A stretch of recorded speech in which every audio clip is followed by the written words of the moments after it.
The Jedi News Interview. Mark Newbold interviews Anthony Daniels.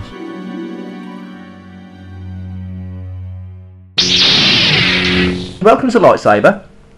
Thank you. You come with quite a high reputation because, you know, Lucasfilm got hold of me and said, you know, they like your website. Oh, brilliant. Oh, that's nice to I'd know. like to do an interview, and, you know, if it's okay with that. Oh, fantastic. It's always nice to hear good recommendation. Isn't it? You know, there's plenty of rubbish out there. For a man who was so unimpressed by 2001, that you walked out after 10 minutes and demanded your money back, you must look back at the last 30-odd years with your involvement in Star Wars and think, what happened, given that you were so unimpressed with another sci-fi classic? Well, I think it was actually 15 minutes. Oh, right, okay. And I've actually met somebody else who did the same thing. I was not alone in those days in thinking it was boring. Yeah. Of course, in fact, I watched it on a plane the other day.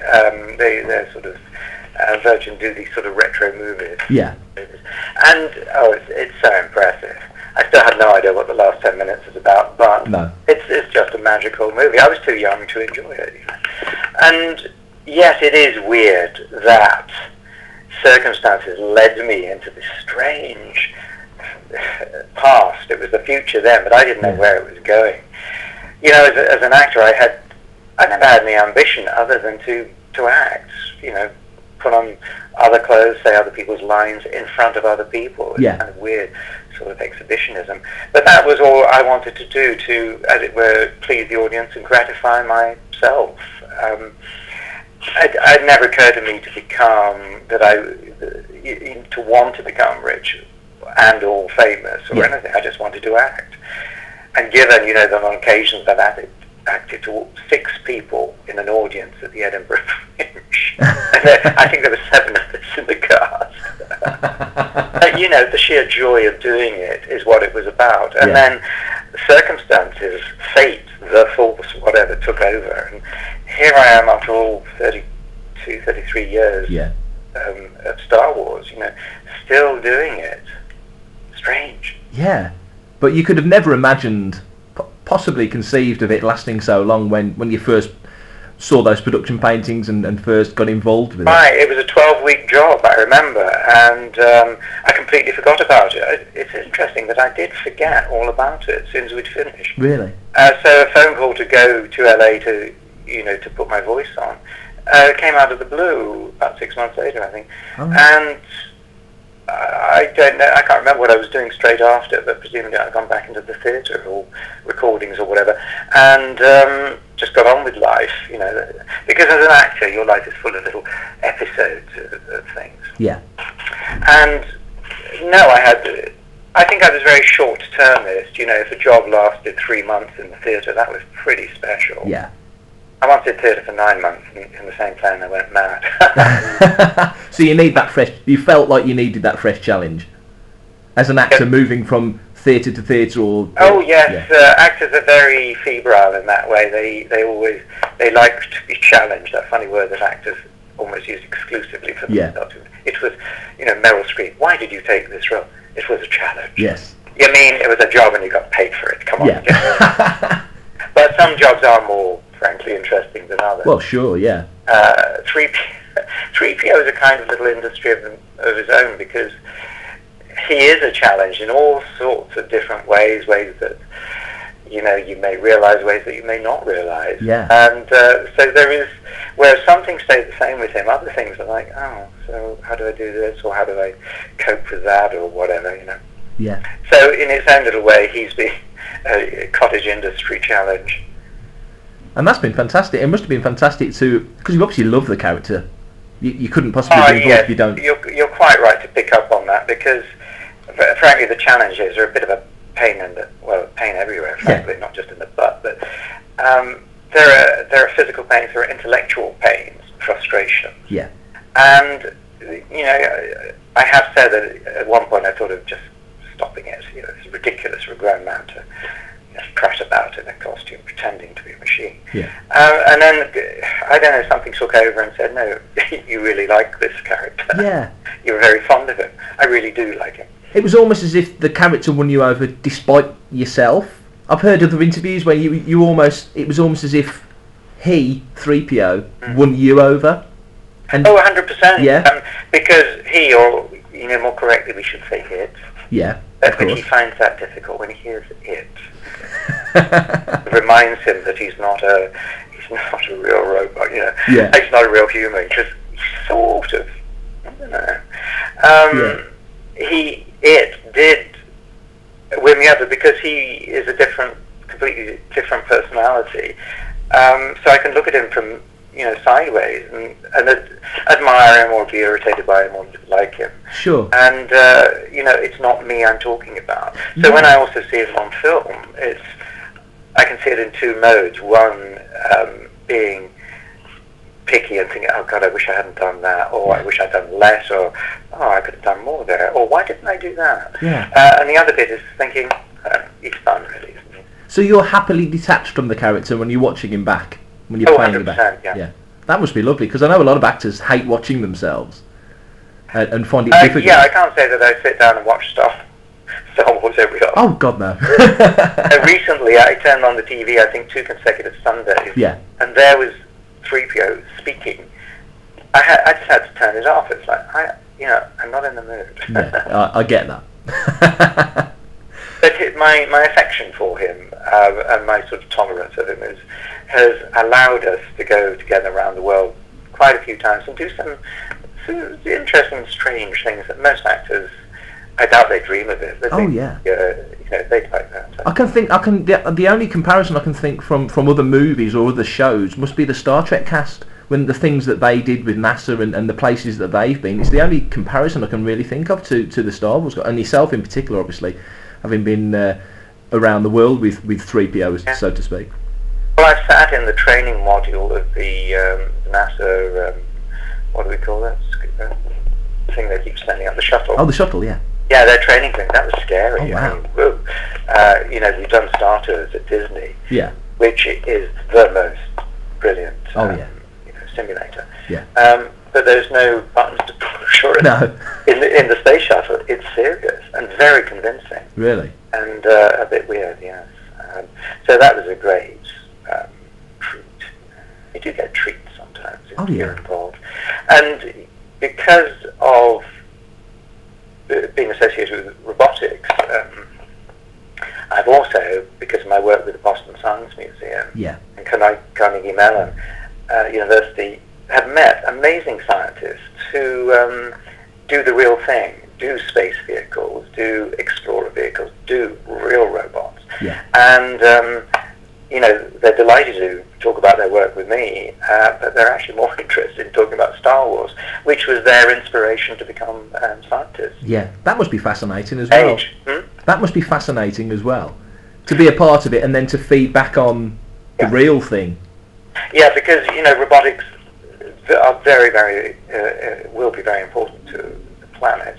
And, all right, they're not going to look like 3PO for a long, long time, if at all. Because as a robot, he is just way beyond anything that anyone could invent at the moment. Because, he has so many aspects of being, biped. He stands alone. He's not exactly self-energizing. He does have to plug in now and again. But, he's cognitive. He understands people. He's socialized. He can be with people. He's emotional. Yes. And he's, therefore a very good companion. When you first, you've just hit on something there I've never thought of before. When you first saw those Ralph McQuarrie production paintings and whatever it was grabbed you about 3PO and you thought, oh, now I'm interested. Yeah. Did you know he was going to be an emotional character? Because I think of all the characters in Star Wars, he's the most emotional almost. He is, because you see, if you had a human showing those emotions, you'd feel a bit ill, really. Yeah. You wouldn't want to go for a drink. Well, you would want to go for a drink, but not with him. Yeah. No, I didn't. When I saw that picture, there was just George and me in the room, and Ralph McQuarrie's artwork, which was literally inspirational. People use that word. I was inspired by that picture to read the script. Yeah. And then when I read the script, I thought, this character's kind of interesting because he's a little strange. He's not a hero or a villain or anything, whatever. He's just got a funny attitude to things. Yeah. unusual attitude and an emotional one. He's not afraid to say he's afraid. Sure. You know, most adults find it very difficult to admit they're scared. Yeah. Try and cover it up and... They cover it up, they swallow hard, they go mad. Yeah. So when you filmed the movie, as you said earlier, you went away as a jobbing actor to do something else, and then 6 months later they said, can you come out and do that voiceover? Did you think that you wouldn't be doing the voiceover? As you say, you put the character to one side. But what happened on day one, I mean, famously, Yeah. because I've told stories before, and they're still the same stories. Always, you can be reminded, oh yeah, that happened, I've forgotten about that. Yeah. But I remember very clearly George, coming up to me kind of huffily because I'd screwed up 3 takes. Yeah. Because I couldn't remember the line about, your moisture evaporators are similar to... Yeah. Your binary load lifters are very similar to your moisture evaporators, yeah. I couldn't get these stupid words out because my brain was more used to like Shakespearean cadences. Yeah. And here I was inside a metal box talking to an American in the desert sun about moisture evaporators. Yeah. And I fluffed the line several times, and George came up and said, don't worry about it, we can fix it. And so the next time I made it up, gobbledygook, Yeah. talking through a little microphone at the top of my head and a transmitter stuffed in a very hot place. Then afterwards, eventually, some days later, the sound people came up to me and said, would you mind after a take doing a wild track of the lines because your voice is so muffled that the editor is going mad working with it. Yeah. So after each setup, I would go and re-record the line standing in the desert with the man with the microphone, and so they edited with that. And I never thought about it after that. And it was only when I got there that I found out that George had not intended to use my voice and had not intended to have the character as I had made him. Because actors do interpret roles, and it's up to the director to say, well, could we do it a bit more like this? But George had assumed that with a gold-plated, machine, you could put whatever sounds you wanted on. Because didn't he want him to be a bit more like a used car salesman or famously, yes. Yeah. More, I think, like one of my really, really favourite characters, which is instantly I forget his name. Don't mean Watto. The blue thing. Oh yeah, from episode 1. Yes, and episode 2, I think. Yeah. Andy Seacombe. Yes. Watto, yeah, that's right. Yeah. I used to watch Andy. Yeah. Doing it because he was so delicious. His performance as a person on the set, where he was there, was glorious to watch. Hilarious. Yeah. Very naughty. And I always thought the Watto actually George finally, Jedi Man chili, Yeah. George finally got the 3PO character in there. That's interesting to put those two together. You'd never put those two together now because we're so used to 3PO. 3PO would be appalled because Watto's tabled man is even worse than Jar Jar Binks. Oh, I'll get to Jar Jar in a minute. So when you were doing that voice then in the desert to help the editor out, had you found the voice? Is it what we would recognise? Right. I had done a lot of it. I'd had 6 months working with the studio and the costume. And I was in the theatre at the time, but, I was doing all sorts of things. Because if you're in the theatre at night, you've got the days free. Yeah. Obviously you need to catch up on sleep. And so I'd probably, have a nap every afternoon. Yeah. But I would think about this, and lots of draft scripts kept arriving, different scripts, improved, and 3PO got bigger and bigger as we kind of went along, and every day making the suit and so on, and itching with polyfibers, what do you call them, glass fibre. Fiberglass. I hate the smell even of glass fibre these days because of that, because the bits get in you and you itch all over. Yeah. Disgusting. And I thought of voices, and I thought about Hal, that wonderful performance. Yes. And other, the Daleks, and Bobby the Robot, and all these kind of things. Nothing kind of went along with the script. And, I did some little practices, but nothing really worked. And on day one, I promise you, 3PO just arrived. Yeah. his time had come, and he came out onto the desert. It was weird. I would like to take all the how do you say, the praise for doing it. Yeah. You know, it was all me. A bit of it was him. Yeah. Just got on with it. Yeah. And left me slightly shocked, actually. So it's kind of serendipity, all the little pieces fell into place. I suppose little things that you must have done gave you ideas for how you wanted to bring it to life vocally, because he's a very vocal character, isn't he? Oh, some people say too vocal. Because he speaks his mind. Yeah. And it was a kind of serendipity. Everything came together. The design of the costume, just beautiful. The face particularly. The script, the whole circumstance came together, and he arrived, and he stayed that way. He's never changed. No. He's a design classic, isn't he, really? Which is why he's sort of one of the, how do you say, iconic images of the movie. You know, Sure. You've got Darth Vader, you've got the Millennium Falcon or the Death Star, you've got a lightsaber, Yeah.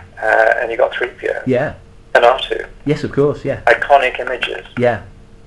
Did you ever... Follow me around the world. Absolutely follow it. The music follows me around the world. I was going to say, you must hear that every day in one form or another. Yes, it can get a bit irritating. It's not your ringtone, is it? Oh, God, no. I know people who have the ringtones, and I just... too much. Yeah, it is. It is too much.